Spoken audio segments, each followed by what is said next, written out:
In today's video, I'm going to be showing you guys how to get all the heads in Minecraft. But before we get into it, only a really small percentage of you guys are actually subscribed, so please do so now. It really helps the channel out a ton and motivates me to post more videos. Also, leave a like and comment to spread this video more so more people know how to do this. But anyways, let's get into it. Now there are 7 main types of heads. There's the creeper head, the skeleton head, the player head, the wither skeleton head, the zombie head, the ender dragon head, and the player's heads. Now most of these have a different way of obtaining them, so I'm going to go through all the ways of obtaining these. First, I'm going to start off with the ones that you can get in survival: the creeper head, the skeleton head, the wither skeleton head, the zombie head, and the ender dragon head. The other ones I'll go over in the other half of the video. So go to this timestamp up on screen right now if you're only here to obtain these types of heads. So let's get into the first method, where you can only obtain the creeper, skeleton, wither skeleton, and zombie head. Now for this first method, you can only obtain these heads, and you have to do it by a charged creeper killing the mob.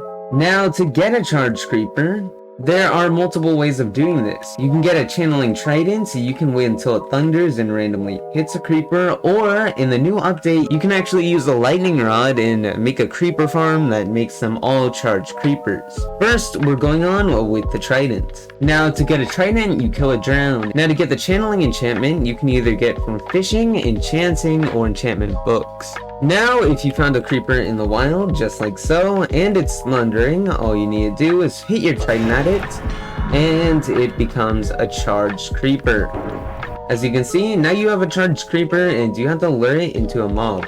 So, as you can see, for an example, if you put one wither skeleton in here and light it up, as you can see, he drops his skull. Now with this technique, if you have a creeper, just like so, and you have multiple mobs, only one will drop their head. As you can see, if I light them up, only one will actually drop their head. Now, another way of getting charged creepers is hoping that they'll be randomly striked, but the chances of that are very low. I would recommend, if you're just trying to search for one, grabbing a elytra and start flying around the local area and trying to see if a charged creeper had got struck. Otherwise, this won't work really well or reliably.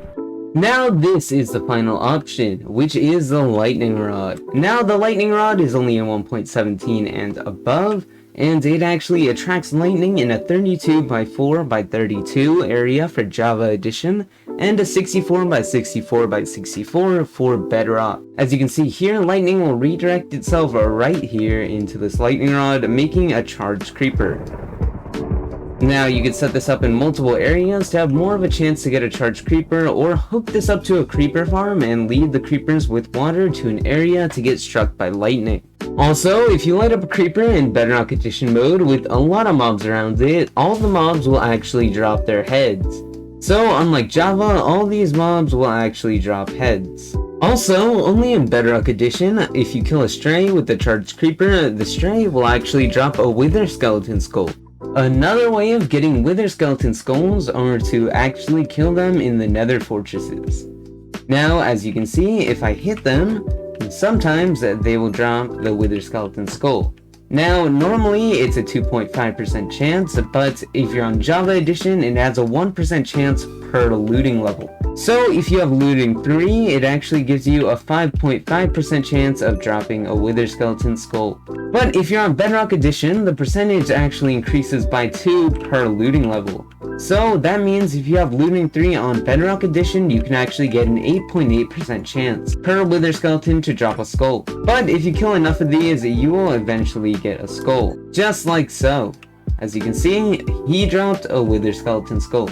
Now that is all the ways to get those heads. Now moving on to the ender dragon head. The only way of obtaining this dragon head in survival mode is trying to find an end city with a boat, and then go to the front of the boat and this head will be there. The ender dragon head also has a feature where if you redstone power it, it can actually move its mouth just like so. Now for the player and player's heads. Now this player head can be obtained in the creative inventory, but not in survival mode. It is under the decoration blocks if you want to try to find it, but this cannot be obtained in survival sadly. You can also wear any of these heads in survival mode. Now to get players' heads. What you're going to want to do is type in this command right here. I'll put it in the description as always, but it's basically player head and then SkullOwner and then the name of the owner and then how much heads you want. And when you do that, as you can see, I got my head. Now what's special about this is you can actually get a player head or a custom head. Now there's some custom heads just like this one, and there's many others. But you can find custom heads on Minecraft head websites, which actually gives you a command that you can put into a command block to get these heads. But some sites are outdated and actually don't update their heads, so if you look on those sites for player heads, you might get a wrong head, but for custom heads, they will always stay the same. But that is it for this video. I hope you guys enjoyed this tutorial of how to get all these heads in Minecraft. If this helped you, please leave a like and share to people if you want to know how to get these heads. But anyways, thank you for watching, subscribe if you enjoyed, and peace out.